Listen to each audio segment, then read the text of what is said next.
बिस्मिल्लाहिर्रहमानिर्रहीम। हम real analysis के चैप्टर जो इम्प्रॉपर इंटीग्रल था वो स्टार्ट किया हुआ था। तो आज हम नेक्स्ट वीडियो में आए हैं। इस वीडियो में हम इम्प्रॉपर इंटीग्रल की कन्वर्जेंस और डाइवर्जेंस चेक करेंगे। तो चलें स्टार्ट करते हैं। ये दो टेस्ट हैं, एक है कंपैरिजन टेस्ट, दूसरा है लिमिट कंपैरिजन टेस्ट। तो चले स्टार्ट करते हैं। कहते हैं let f and g are positive function with f of x is less are equal to g of x. कहते हैं एफ और जी आपके पास दो पॉजिटिव फंक्शन है और ये इस तरह है कि जो एफ ऑफ एक्स है ये लेस है जी ऑफ एक्स से। ये कंडीशन बहुत इंपॉर्टेंट कंडीशन है। ये कंडीशन होगी तो तब आगे काम होगा। कहते हैं a to b f of x d x converge if a to b f g f x converge. कहते हैं ये हमारे पास जो जी ऑफ एक्स है ये जो है ये ग्रेटर फंक्शन है। अगर ये ग्रेटर फंक्शन कन्वर्ज करेगा तो फिर ये एफ एफ डी एक्स भी कन्वर्ज करेगा। तो सेकंड कंडीशन सेकंड ये है कि अगर एफ ऑफ एक्स डाइवर्ज करेगा तो जी ऑफ एक्स लाजमी डाइवर्ज करेगा। अच्छा, मैं आपको अपने अल्फाज में ये समझाना चाहूँगा। कहते हैं जी ऑफ एक्स अगर कोई बड़ा फंक्शन कन्वर्ज कर रहा होगा तो छोटा लाजमी वो कन्वर्ज करेगा। अगर छोटा डाइवर्ज कर रहा होगा तो बड़ा जो है वो लाजमी फिर वो डाइवर्ज करेगा। ये दो कंडीशन माइंड में रखनी है। ये हमारे पास आ गया है जी कंपैरिजन टेस्ट। अब हम सेकंड टेस्ट देखते हैं, वो जो है वो है लिमिट कंपैरिजन टेस्ट। तो यही कंडीशन है, एफ ऑफ एक्स जो है ये लेस है जी ऑफ एक्स से। अच्छा, उसके बाद हमने एफ बी ए पॉजिटिव फंक्शन। अच्छा, ये हमारे पास एक जो है जो दो हमारे पास जो फंक्शन होंगे उनको डिवाइड करेंगे।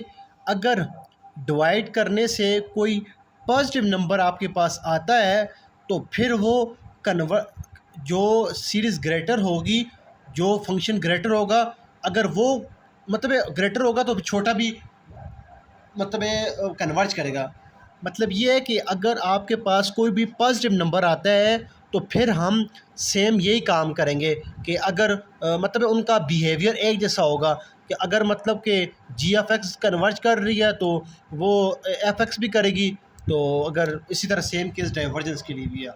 अच्छा, अब हम इस पहले टेस्ट की भी एग्जांपल करेंगे और सेकंड टेस्ट जो लिमिट कंपैरिजन टेस्ट था इसकी भी एग्जांपल करेंगे। चलो स्टार्ट करते हैं। ये हमारे पास देखें, आपने पहली वीडियो में मैंने आपको डिटेल में बताया था कि इम्प्रॉपर इंटीग्रल क्या होता है।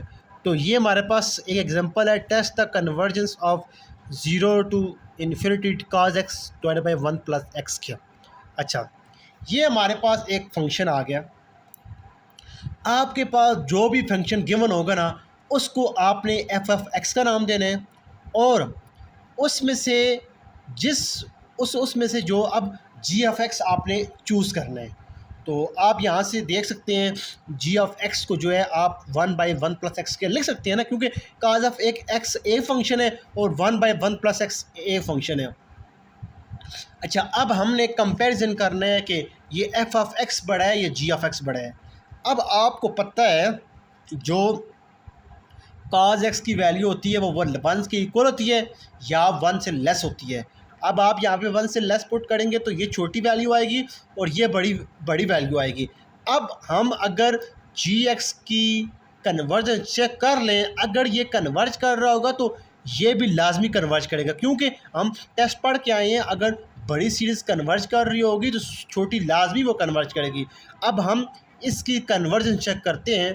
तो अब देखें यहाँ पे 0 to infinity g f x, हमने अब इसको इंटीग्रेशन ली और इसके बाद हमने लिमिट पुट किए। जब आप अपर माइनस लोअर लिमिट पुट करते हैं आपको पता है टेन इनवर्स ऑफ इन्फिनिटी का जो आंसर आता है वो π/2 आता है।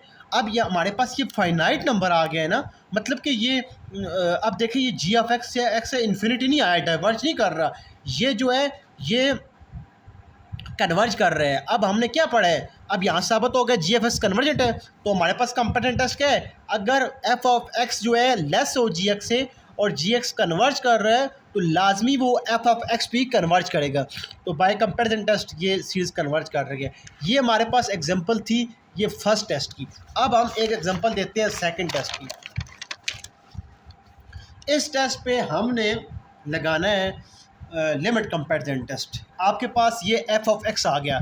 अच्छा, अब यहाँ पे एफ ऑफ एक्स देखें, ये अनबाउंडेड सिर्फ उस सूरत होता है जब x की वैल्यू आप 0 पुट करते हैं। अच्छा, लिमिट कंपैरिजन टेस्ट में आपने gx वो इन फंक्शन में से, गिवन फंक्शन में से वो चूज़ करना है जिसकी वजह से फंक्शन अनबाउंडेड हो रहा है। अब देखें, ये जो x है, आप यहाँ पे जो मर्ज़ी वैल्यू पुट कर लें 0 1 के दरमियान, ये बाउंडेड ही रहेगा। लेकिन अगर आप इस x की जगह आप कोई भी वैल्यू पुट करते हैं तो फंक्शन जो है अनबाउंडेड हो जाता है।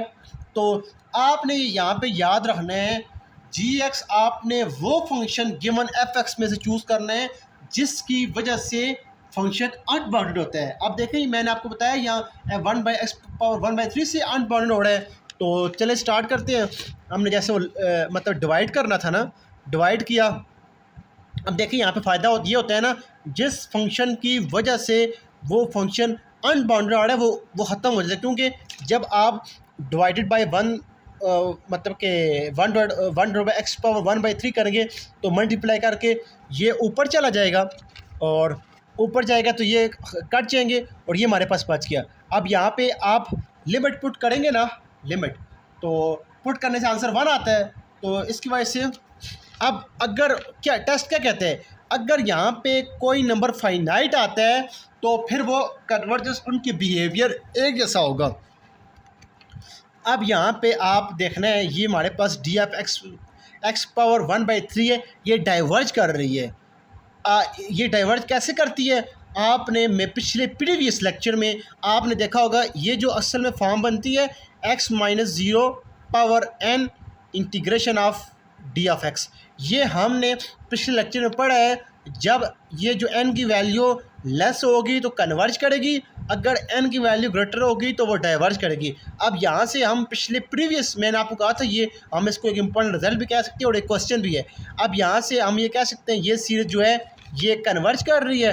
तो अब अगर g(x) जो है कन्वर्ज कर रही है तो फिर f(x) भी कन्वर्ज करेगी। ये थ्योरम यही कहता है, ये लिमिट कंपैरिजन टेस्ट यही कहता है कि जब एक ही कन्वर्जेंस होगी दूसरा भी कन्वर्जेंस होगा, अगर एक डाइवर्ज होगा तो दूसरा भी डाइवर्ज होगा। उस सूरत में होगा जब आप इन दोनों को डिवाइड करते हैं तो आंसर फाइनाइट आता है। तो ये हमारे पास 2 एग्जाम्पल थी। मैं असल में आपने इसको मिक्स नहीं करना, लिमिट कंपैरिजन टेस्ट और दूसरा कंपैरिजन टेस्ट। जो कंपैरिजन टेस्ट है वो ये कहता है, अगर आपकी बड़ी सीरीज़ कन्वर्ज कर रही होगी तो छोटी लाजमी कन्वर्ज करेगी, अगर छोटी डाइवर्ज कर रही होगी तो बड़ी लाजमी डाइवर्ज करेगी। ये हमारे पास आ गया कंपैरिजन टेस्ट। और लिमिट कंपैरिजन टेस्ट ये कहता है, आप f(x) और g(x) को डिवाइड करें और लिमिट पुट करें, अगर आपके पास आंसर फाइनाइट आता है तो दोनों इंटीग्रल की कन्वर्जन डाइवर्जन का बिहेवियर एक जैसा होगा। अगर अभी यहाँ पे हमारे पास 1 आया है, अगर हम पता लगा सकते हैं g(x) जो है ये कन्वर्ज कर रहा है तो लाजमी बात है f(x) भी कन्वर्ज करेगा। तो ये हमारा आज का लेक्चर था। मैं आपको 1-2 एग्जांपल देता हूँ इन दोनों की, आपने इन दोनों टेस्ट से मतलब कि प्रूव करना है। अच्छा, जो नोट्स में लिखा हुआ है ना वो यही चीज़ है, वो आपको ऐसे लगेगा कि डिफरेंट है, लेकिन ये वही चीज़ सेम चीज़ें है। तो चलें अब देख लें हम, ये हमारा आज का लेक्चर था। तो इंशाल्लाह नेक्स्ट वीडियो में अगला न्यू थ्योरम करेंगे। अल्लाह हाफिज़।